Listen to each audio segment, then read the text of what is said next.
Hello and welcome to another episode of the Aspire to Inspire podcast, brought to you by Staffbase. My name is Neil Morrison and I'm the Chief People Officer here at Staffbase. And today I'm joined by, I'm going to say it, the one and only Dave Ulrich. And Dave, author, speaker, professor, thought leader on all things human capability, co-founder and principal at the RBL Group, Godfather of HR. I mean, it's a real privilege, actually, Dave, to be able to host you today on the podcast. Thanks for being with us and welcome. Looking forward to the conversation. So am I, Neil. Thanks for the opportunity. I'm mostly a father of 3 and a grandfather of 10 and a husband of 1. So that's probably more relevant. Amazing. Wow, 10 grandkids. That's awesome and probably keeps you very busy. But maybe in the times that you do have spare and the work that you do, if we can dive in, I'm looking forward to the conversation. So, you believe that now is the time for human capability to deliver value to its stakeholders. And I'd love to understand a little bit more about how you define human capability. How is that made up? And why now? Why is now the time for it to really unlock value for stakeholders? It sounds like you want a whole book. Let me try to keep that brief. If I'm listening to this, I'm in communications, I'm in HR, I'm a business leader worried about people. And we talk about human resources. I think I'm going to start with human. Often when we say, who's the human in human resources? Let me tell you my epiphany a few months ago.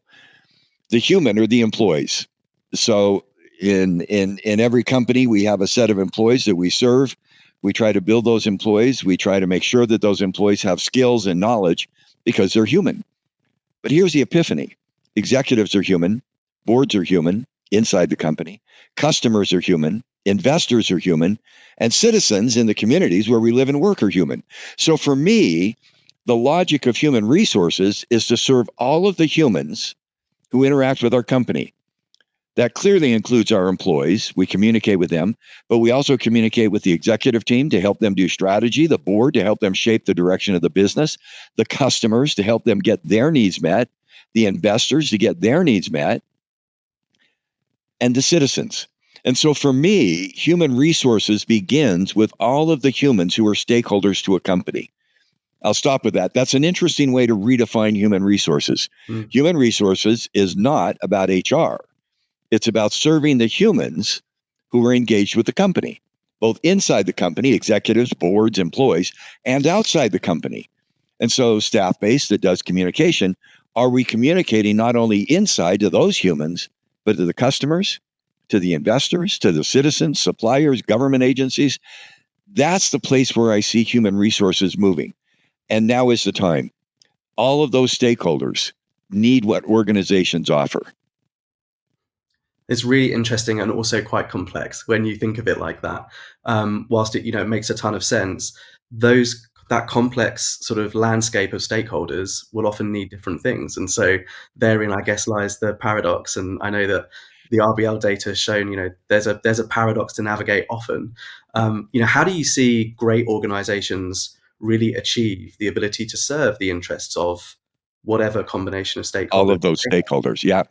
I think we go to those stakeholders. For example, if I'm in HR and I want to do a communication plan, or I want to do a compensation plan, or a talent plan, or a training plan, or culture change, or leadership, we go into the executives.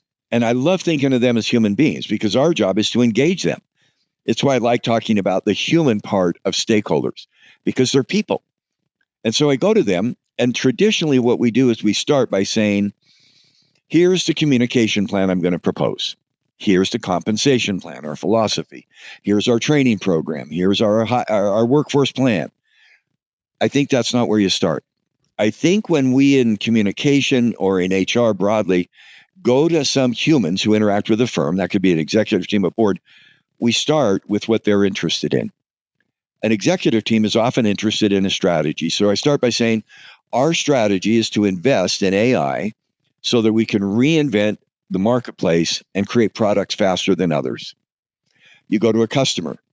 You are interested in getting products and services that meet your needs. An investor, you're interested in our company providing value that helps you get a good economic return. If we start our HR discussion with stakeholder value, human value, we say to the executive committee, today I'm going to present a communication plan, but I don't want to start there. I want to start with what our customers need from us, what our investors expect from us, what the citizens expect from us. Now I'm going to show how the communication agenda will deliver customer, investor, and other stakeholder and citizen expectations. To me, that changes HR. And everybody says, well, I'm in HR to serve my people. And I go, the best thing you can give your people is an organization that succeeds in the marketplace. Because if your company doesn't succeed in the marketplace, there is no workplace. And so unless we serve those customers and investors well, we're not serving our employees. Makes sense. And I suppose the context that those stakeholders are then operating in, which over the last few years has changed seismically, that also then has an impact, right, on those within the organization to be aware of, those changes, the shifts in expectations or needs. That stakeholder Yes. fluency becomes even more important. How are you seeing the shift or the current, let's say, macro context really shake that up or not? Well, to some extent, that's why now is the time when you started. It's a great quote. It comes in my world from an American activist decades ago that most people don't remember, Martin Luther King. He was an amazing activist who built off Gandhi and changed some of the social activism in the U.S. He has a speech that almost everybody's heard of, I Have a Dream. What's fascinating about that speech is the first phrase he repeated multiple times was now is the time. Now is the time. And I think now is the time for human capability to be connected to all humans, to all stakeholders. When surveys are done of CEOs, and if you're a CEO on the phone, listen, what are the things you worry about? I love the consulting question, what keeps you awake at night? Generally, three things: uncertainty, the economic uncertainty, the political uncertainty that we all live with. Who could have predicted in the last year the things that are happening in Germany, in the UK, it just around the world? Second is technology, AI, all the time. It feels like AI is just dominating the world. I am not an avatar, by the way. This is me, and I hope you're not an avatar. You can poke yourself. And third is organization and people. When at Davos, the conference in Switzerland, and the World Organization, WOBI, World Organization of Business Intelligence, almost every senior executive survey or program says three issues: uncertainty, technology, and people. In the US, the government, because this is so critical, has now required in the Securities Exchange Commission that companies report human capital. It's a symbol of its importance. Intangible value in the marketplace represents somewhere between 50 and 90% of a firm's market value. So if you look at the firm's market value, some is determined by cash, EBITDA, cash flow, but half to 90% is determined by intangibles, and 25 to 30% of those intangibles are people and organization. So long story short, now is the time. And that's why I think the human resource world, communication, staffing, development, et cetera, needs to begin to pay attention to all the humans who are interacting or connecting with the firm. So that's exciting to me.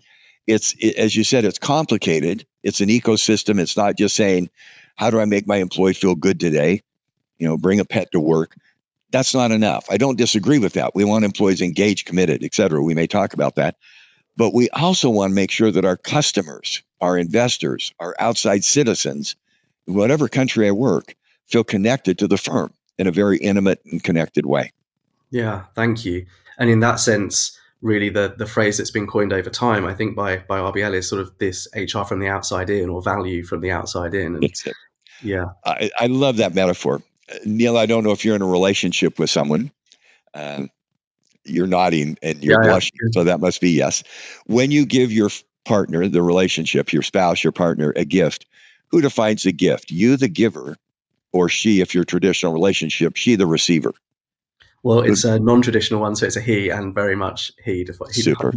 That's it. I mean, that's the logic, is whatever relationship we're in, the receiver defines the gift. I'm in a traditional relationship. I've been married 50 years. When I first got married, I gave my wife tickets to sporting events. And her comment was, enjoy yourself. I mean, values defined by the receiver. So when you get your partner a gift, is it something that he values? And that's the same basic principle. Am I giving the employee something they value? Am I giving the customer something they value? Am I giving the investor confidence in our future earnings? It's that value from the outside in that really shapes the agenda that we're trying to Mm, create. mm. And for that agenda to cut through with stakeholders, um, it's interesting to maybe unpick. So 30 to 40% of the quarter, right, of the 25% that's intangibles. How have you seen organizations really create a narrative or do work that cuts through in a way that Great shines a light question. on the intangibles? Well, first of all, we have to recognize that they exist, that it's not just about cash flow, because that's only cash flow. Business performance is usually 35 to 40% of the intangible value. Strategy is 30 to 35. Organization and people is 25 to 30. And so an executive team, I'll tell a quick story. We're working consulting. I won't name the company, obviously.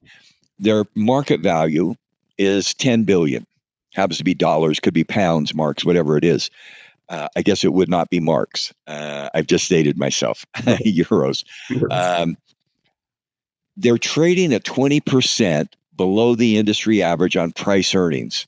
A price earnings is a high level number about how much does the investor value our earnings. They're 20% below. They're a $10 billion company. That's $2 billion. That's a lot. That's a lot. So I said to the head of HR, we need to go to the executive team and say, you're trading 20% below on price earnings. So there's a $2 billion loss in the marketplace. And the head of HR looked at me and said, that's bad news. We shouldn't share that with them. And I'm going, are you kidding me? That's not bad news. That's real. I mean, and if that executive team can't work with that, they're in trouble. Another company, $40 billion, 20% below, that's $8 billion. And I said to the CEO, you're trading, it's not a hard discussion. If you don't know, I said, you're trading at 20% below on your price earnings ratio. And he said, you don't think I know that? And he looked at me and he said, Dave, if you can't help me fix that, get out. You're not here just to hire people and train people. You're here to hire and train people so that the investor has a higher confidence in our future.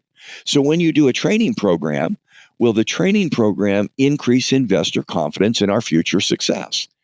And if you can't make that happen, it becomes a social agenda, not an economic one. Now, we believe in social agendas, but we also believe that they're connected to the economic agenda.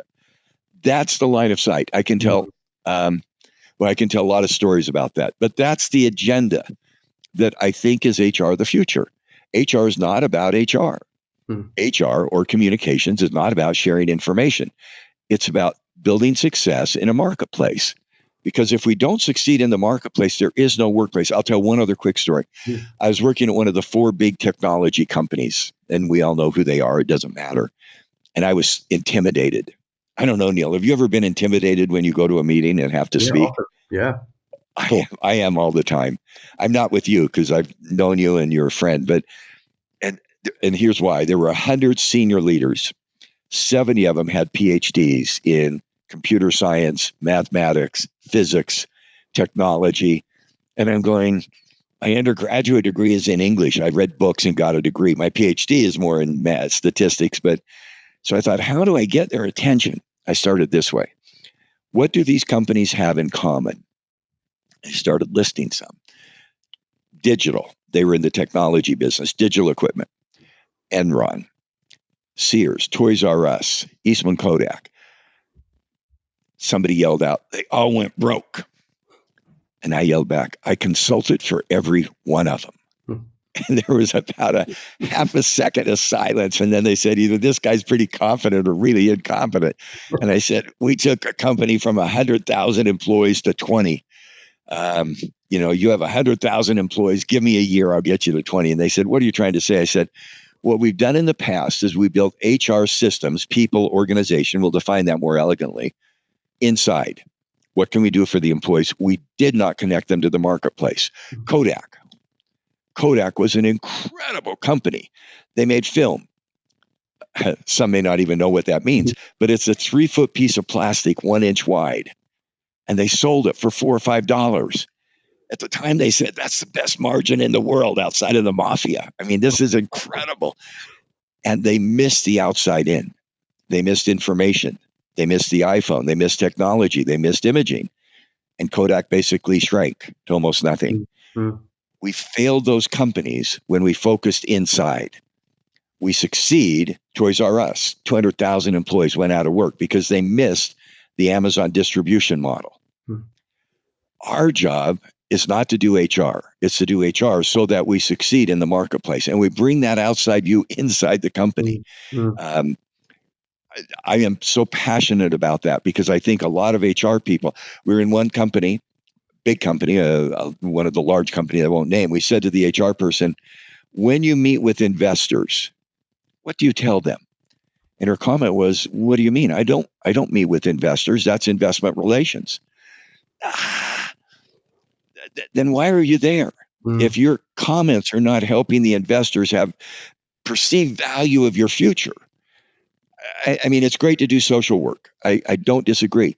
But if that work doesn't create value in those stakeholders that are humans, and investors are human beings, these are not robots, I hope. Hmm. That they may be someday in the future. Hmm. But we want to build that investment community. So that's the agenda we're focused on. HR is not about HR, but creating value in the marketplace. Yeah, bringing information from the outside in, I think, is a really poignant phrase. Yeah, great. Yeah, and Um, so people say, what does that mean? mm, Staffing. Are you the employer of choice of employees your customers would mm, hire? Have you invited your customers to recommend people, to set standards, to interview people, training? What percent of time do you have outsiders, investors, customers, co-creating your training program, attending your training program, mm, presenting in your training program, communication, the strike zone of Staffbase? Are our internal communications and external communications consistent? right, Do we say to the marketplace, we believe our brand is A, B, and C, and then we tell the employees X, Y, and Z? No. right. We need to tell the external customer A, B, C, and our employees A, B, and C, so that our consistency inside is connected to the agenda outside. Yeah, I love that, and I think it's really important. And when we talk to lots of the chief communications officers that we work for, or corporate comms teams that we work with, there's this really growing sense, I think, in the age of radical transparency and also in authenticity, that your brand proposition, your customer proposition, really is exactly the same as your employee proposition. And if there's a Totally. difference, you're on the wrong track. Um, yeah, We should high five. I don't know if you can high we five can do that. virtually. There we go. We just high fived. We love that because so we get invited in as an advisor, and you get invited in with communications. We say, build our culture, build leadership. Our first question is, show me your social media, your commercials. Hmm. Show me your face to the marketplace. Show me your brand. It could be social media, could be advertising. What are the promises you're making your customers? And then we say, show me what you're training your leaders to know and do. Is there alignment between those? Because if we're promising our customers A, B, and C, and we're training our leaders to do D, E, and F, we've just got a disconnect. Hmm. And I think the same is true of culture. Culture is one of the hot topics. I'm teaching a class in the hotel where I am. What's culture? Our values, our behaviors, our norms, our unwritten rules, how we go about business. Yesterday, those are the answers we often get. And I said, listen to what you just said. Are, we. Every one of those definitions of culture was about us, inside out. I think culture is the identity of the firm and the mind of your key customer. Hmm. And they said, what does that mean? So Disney wants to create a culture. What do they want at a Disney theme park to be known for so that we will take our children, so that you and your partner will go have a great experience? What's the identity? You just talked about brand. The external brand becomes the internal culture. And when those co-align, our internal employee value, you said it brilliantly, our internal employee value proposition is connected to the external Hmm. value proposition. If your values don't create value for the customer, why do you have them? Hmm. Anyway, that's the idea. That's the meta logic. It really does put HR on notice. Are Yeah, we aware of not just the employees as human beings, but our yeah. customers, our investors, our other stakeholders? Definitely. And, just listening to you, one of the things you do so naturally is you extend the thought, right? So you don't stop with the first observation, you extend it into something more meaningful where the value comes. And I remember being at an RBL event, hearing about the so that, right? Like the constant chains of so that. Love it. Can you tell us about that and Yeah, how let that me. works I'm for you? running a program. I'm in a. This is not a fake. Is your room backdrop a fake or No, is it it's real? real. It's all real here, Oh, Dave. I got to ask, what is the picture? I've just been curious since I logged on. Yeah, What's the symbol of the picture behind you over your right it's shoulder? actually it's nothing more than an artist who's from Wales who spent 20 years of his life traveling Southeast Asia collecting things along his way and now does artwork that is inspired from Southeast Asia, and Oh, it's all like 3D relief work from his sort of collection of different flowers and stamps and all sorts. But what does it mean to you? honestly, Is I just there loved it. when you see it? I just loved it. You know, sometimes That you see it, you love it, you just want to have it in your space. It's nothing more than that. But yeah, I think it's beautiful. I and let me tell you why I asked the question. I'm trying to connect with you by finding out what's in your mind, and now I see the artwork that's so cool, that's so exciting. I'm in a hotel room; it's real, and I'd rather be in a room that has my artwork. But we often ask in a program, "What do you want to learn how to do better?" I want to communicate better. I want to change a culture. I want to build leadership. I want to build compensation. I want to do workforce planning. I want to do hybrid work, whatever the topic is. And I say to folks, why? And then I have people go to their flip chart. I hate to admit, we still put it on flip charts and write the word so that. So that. I want to improve leadership so that our strategy happens. And I say, no, you're still inside the company. Hmm. I want to do leadership so that strategy happens so that the customers in the marketplace we serve buy more products. Got it. So that investors give us a higher price earnings ratio, so that communities give us a better reputation. And when we do the so that question 2 or 3 times, we get outside our firm. And that's where HR begins. When I go into a meeting as an HR professional, starting with customers, here's what's happening in our customer base. Here's what's happening with investors because of the HR practices. And now we're building that connection, the inside and out. I think it's exciting. I think it applies to communication. I think it applies Hmm. to staffing. I think it applies to training, compensation. If your investor could look at your compensation criteria, would they be more or less likely to buy in your firm? Hmm. Sometimes the investors go, well, that's really good. I hope you do that, but that's not what I care about. Well, we want to get you to care about what we care about, and vice versa. Yeah. I Shifting love gears. so that it's so easy. Yeah. Yeah, so that's it's a super practical one. It really stuck with me, and I agree. Actually, in the spirit of communications, I think so. That is a really important question to ask yourself 2 or 3 times, because it's often, communicate the message in the moment, but we should know why. We should know the outcome we're driving as we're creating those narratives within the organization. Yeah. Yeah. One of the things we're at the minute seeing more of is like hot topics around CEO succession. Starbucks, Chipotle, Boeing. It's a pretty rife conversation at the moment, and we've talked a little bit already about talent and talent as an integral part of human capability. I think the phrase war on talent has been around for quite a while. It's like a very long war, maybe with different battles. But I'd love to get your thoughts on how successful organizations are really navigating that talent landscape right now to achieve their needs. Let me go a step broader. The last 20 minutes, we've been talking about value created outside in. Now I'm going to go to the next step. If I'm focused, and I hope everybody's going, yeah, I've got to think about who are all the humans that we interact with, customers, investors. When we act with an executive committee, what do we bring them to create value? Talent is one thing. Here's one thing we've discovered. And let me just quickly give an example.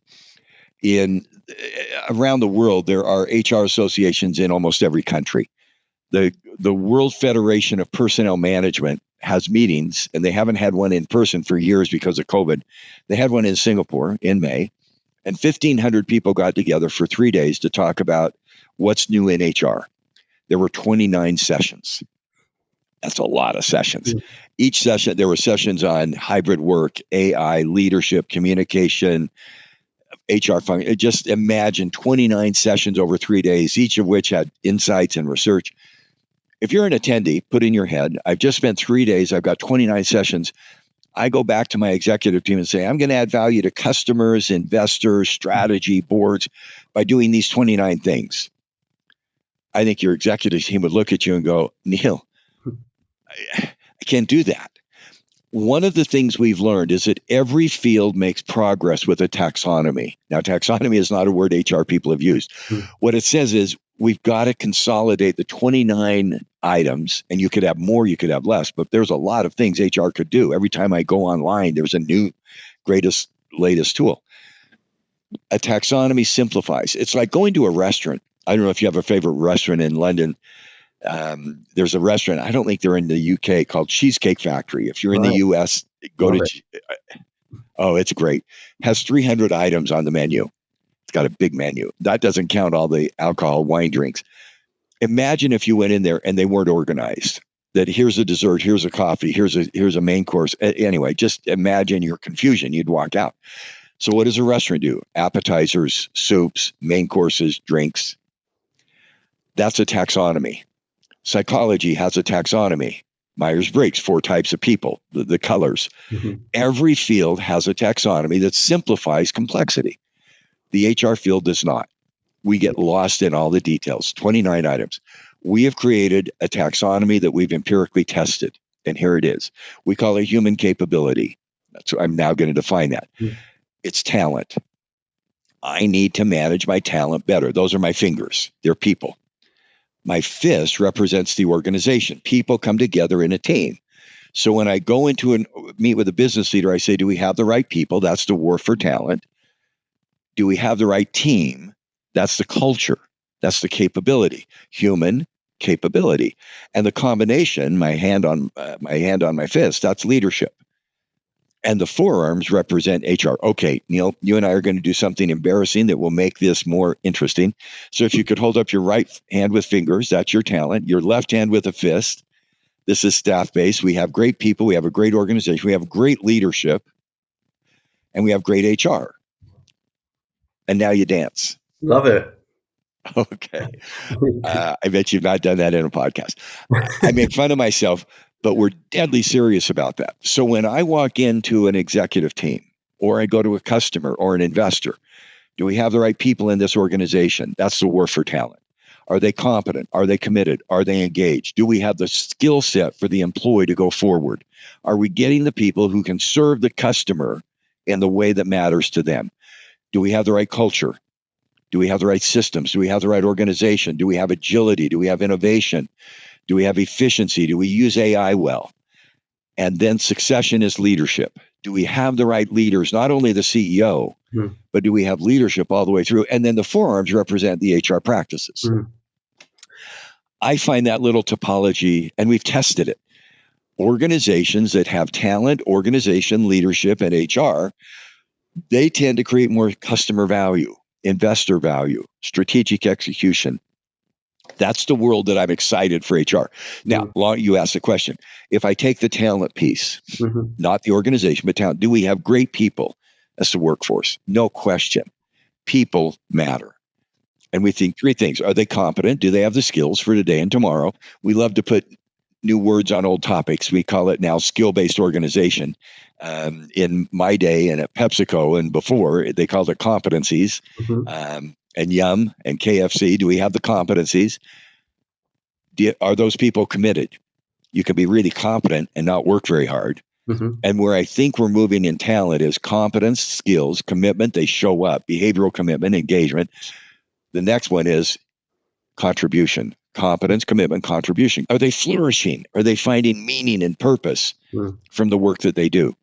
And in the war for talent, we fight the war with people. By the way, we win the war with organization. I was reading some military history. I'm not sure why, by accident. It said a lot of the key to success is not who fights the battles, but the logistics chain that enables them to continue to play. That's the organization. So we have talent and we have organization, and we have to navigate both of those. That's the framework we've been using for human capability. Great. And to link back to a previous conversation about the intangible value, is it human capability that makes up a lot of the intangible? 25 to 30%, 25 to 30%. So it's talent, organization, leadership, 25 to 30%. Okay. So talent, organization, leadership. It's not 80%. I mean, frankly, if we have great people, but they don't eventually make money, the investors aren't going to give us value. So 35 to 40% is economic performance, consistency, predictability. Mm-hmm. Do we make money? And sometimes HR people are not willing to look at that. Yes, we have to be successful. Staffbase makes money. I mean, that's good. 30 to 35%, do we have the right strategy, the right investments, and 25 to 30%, which is still sizable. That company I said before, $10 billion valuation, $2 billion discount. Well, 500 million, 525%, 500 million is because we're not managing our talent, organization, and leadership as well as we should. Yeah. And telling that story in a way that the external stakeholder understands and values. Absolutely. And the internal action. Let me tell one quick example of that I think is really fun. Working with a company in Southeast Asia, maybe where some of your beautiful art comes from. Big company, 15 billion market value.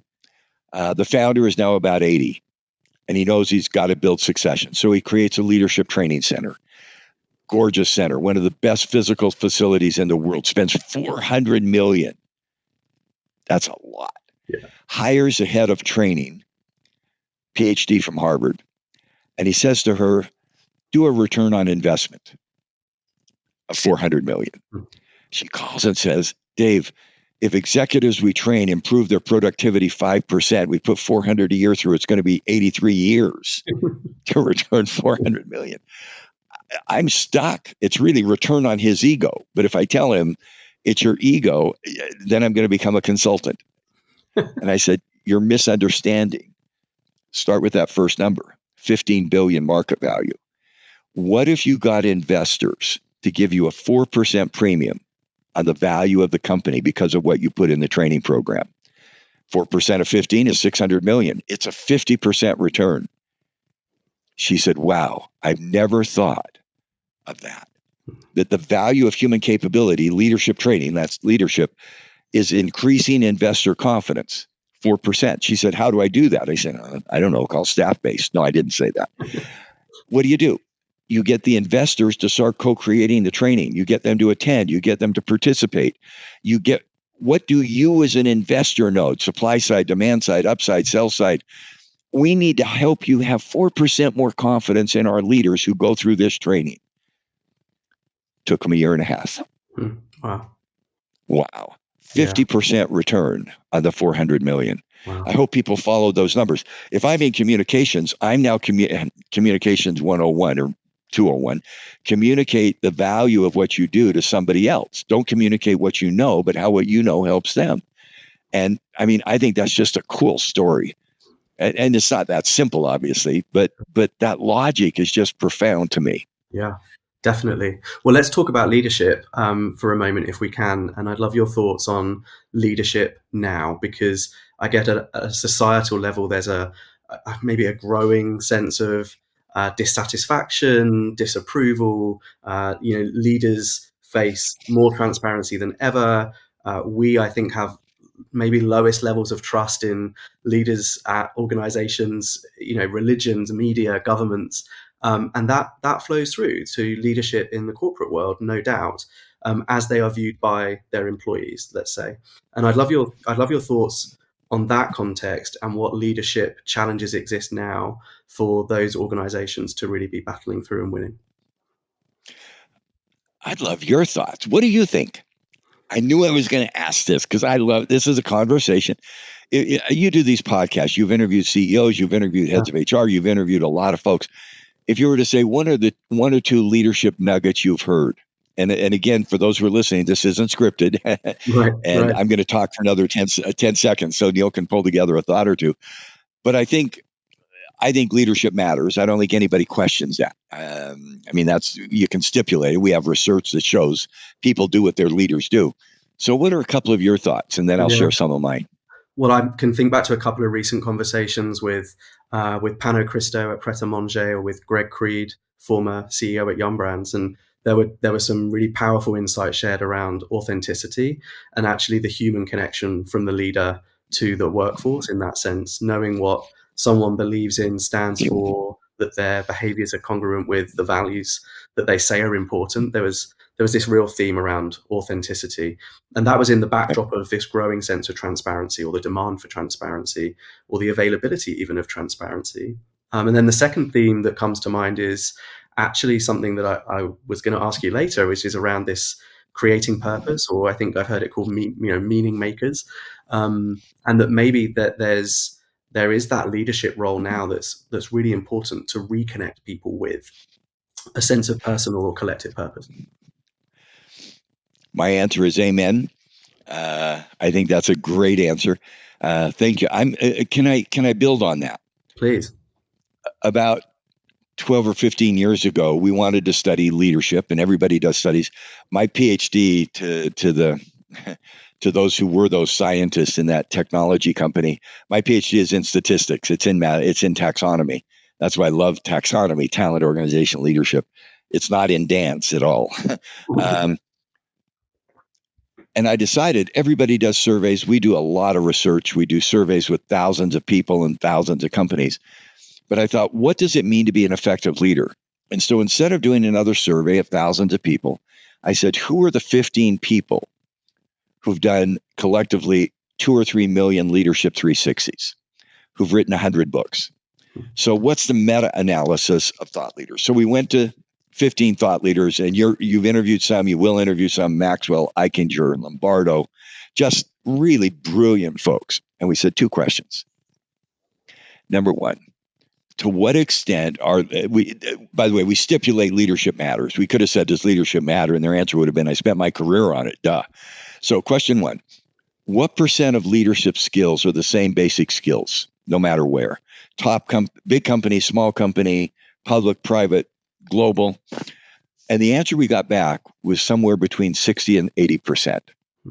So we said 65, 75% of leadership skills are the same basic skill set. Question 2. So given all these 360s and coaching and leadership training you've done, what are they? We discovered 5. So, and you've picked 2, and if you had more time, you'd pick the others. Well, and I think these 5 domains of leadership, we call it the code, the DNA of leadership, are timeless. Number 1, strategy. You got to know where you're going. Today, we call that purpose. We call that meaning. In the market today, strategy is not just about an objective financially, it's meaning, it's purpose, but it's directional.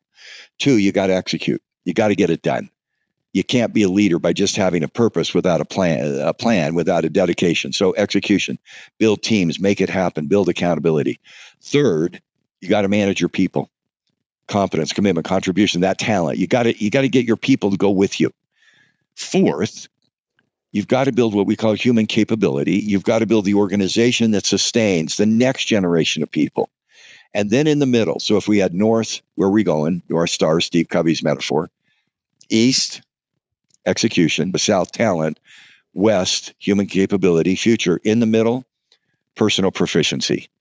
That's where you started. Authenticity, trust, integrity. Are you somebody I'm willing to follow? We've said those 5 leadership domains are somewhat timeless. Strategy, where am I going? Execution, how do I get there? Talent, who goes with me? Human capability, who stays when I'm gone? And personal, how do I interact, connect with the people I'm with? Mm. We found that when leaders have those 5 domains, so one of the things that's cool, if you're listening and your company has a competence model, and most companies do, go match them. Go match them. We've been in some companies that all of their competencies are in the middle. Well, you just said trust, integrity, authenticity. That's great. We love you, but we don't know where we're going. Mm-hmm. We don't know how we're going to get there. Others have a lot of competencies and skills around execution. We're going to go forward. We're going to make it happen. We're going to be accountable. We're going to make change happen. But they still don't have a purpose. We found that those 5 domains are somewhat timeless. Now, they're timely. Timely means those 5 domains have changed over time. Strategy, you defined it beautifully. It's purpose. It's not just a strategy. It's a strategy with meaning. Mm-hmm. Execution. It's engaging people in how we get things done. It's building guidance about accountability. Talent management. It's helping people find their goals met. Human capability. It's building the next generation. And in the middle, the authenticity, character, integrity, trust, ethics, those are timeless. They have to be there. It's a great framework, this leadership code. Thanks for sharing that one. So it probably wouldn't be then a conversation at the minute if we didn't talk about AI, and you'd already mentioned it. But, friend and foe, enabler and disruptor, AI right now, I guess, colliding with this sense of putting the human at the center of the value. What are your thoughts on, how organizations are navigating this moment to keep the human centered whilst capitalize on maybe the opportunity that exists? It's interesting. It's all AI all the time. I'll tell a quick story. It's about a year and a half old. We've all got our stories. Our daughter is a professor of sociology. She called when ChatGPT started and said, "Dad, my job's over."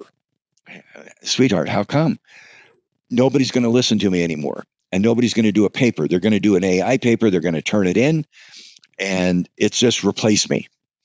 And I said, "Oh, that can't be." So I got on ChatGPT and I said, "What's the future of HR?" We've all done it. We've all asked questions. Boom. 30 seconds later, 300-word essay. I read it and I went, "My job's over." I called her back and I said, "Monica, we're both out of work." And she said, "What are we going to do?" Actually, she went to law school. And I read it again. Let me tell you what I think ChatGPT does and does not do. Well, if I were to fill in the blank, AI, and there's a lot of pieces of AI, large language models, ChatGPT, natural language processing, but at a high level, AI provides, I'm giving people a minute to think, information. That's it. So that stakeholders get value. That's what AI does. Now, what information does it provide? I went back and looked at that 300-word essay. It summarizes the past. It's as if I had 10 PhD assistants. It consolidates what's out there. So I read it again. I said, "That's Linda Grattan. That's Peter Capelli. That's John Boudreau. That's Ed Lawler. That's Kurt Lewin. That's Peter Drucker."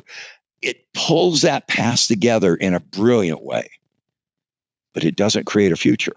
Hmm.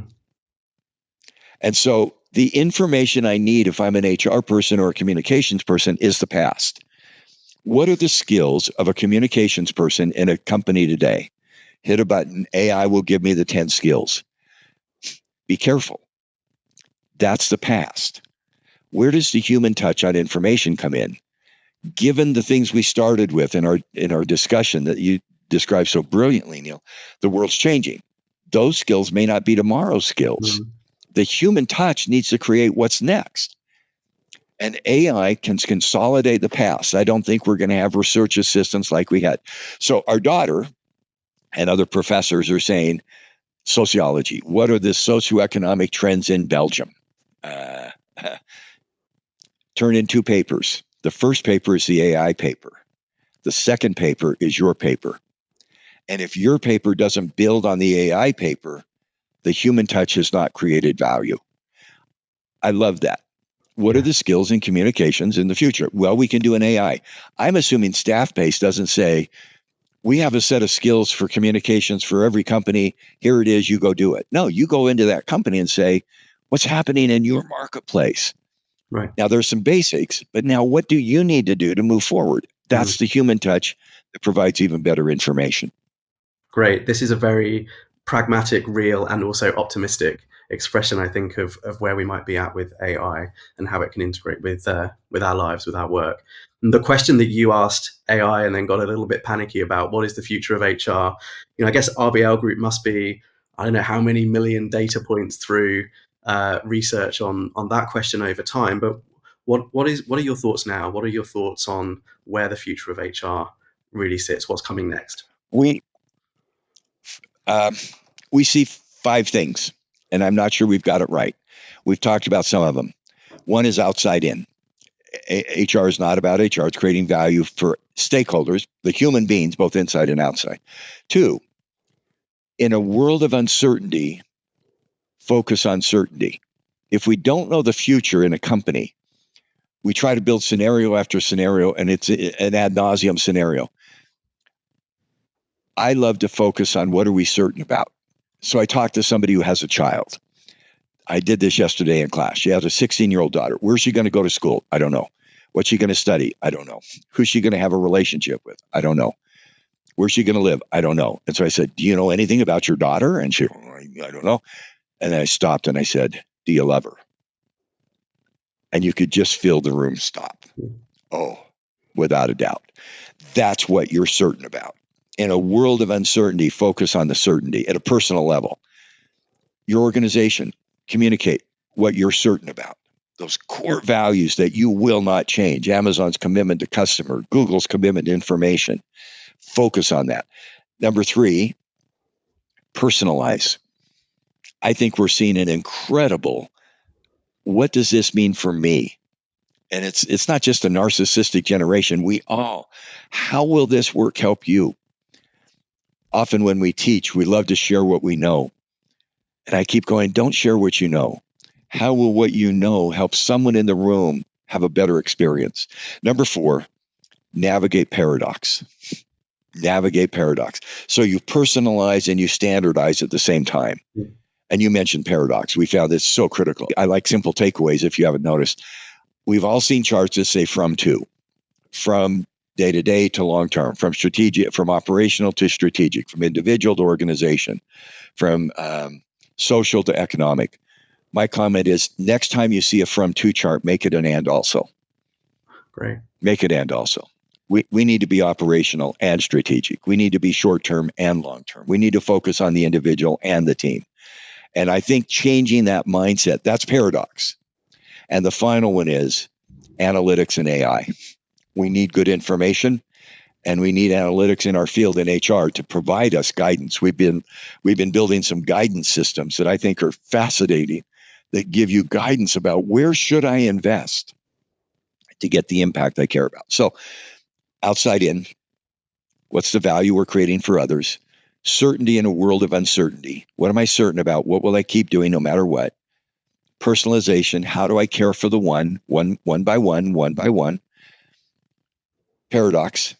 How do I go from to and also? And then finally, analytics and AI. Brilliant.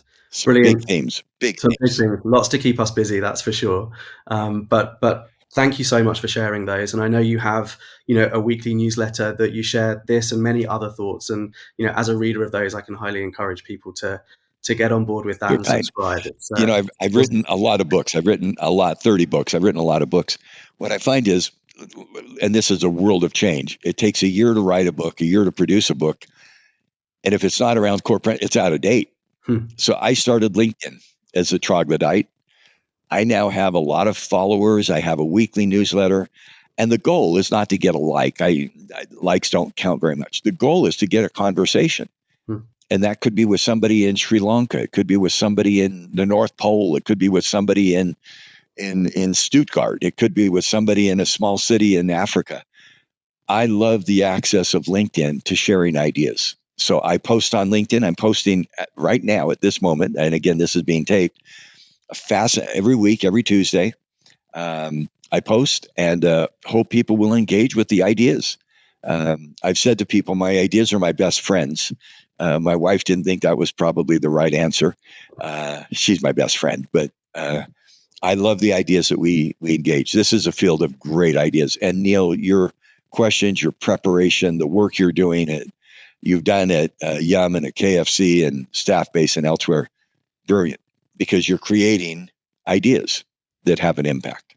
Great. Well, thank you, Dave. And I think, with the intention of starting a conversation, having a conversation, this has been a conversation that I've so appreciated. I can do a big tick off something that I've longed to have for a while, a one-on-one conversation with you, Dave. So thank you for all of those insights, for the tips, the practical advice, the wisdom that you've shared. This has been a really enjoyable conversation. I hope everyone enjoys watching and listening to it. Dave, thanks for your time. Join us again on another episode of the Aspire to Inspire podcast soon. Thanks very much. Thank you.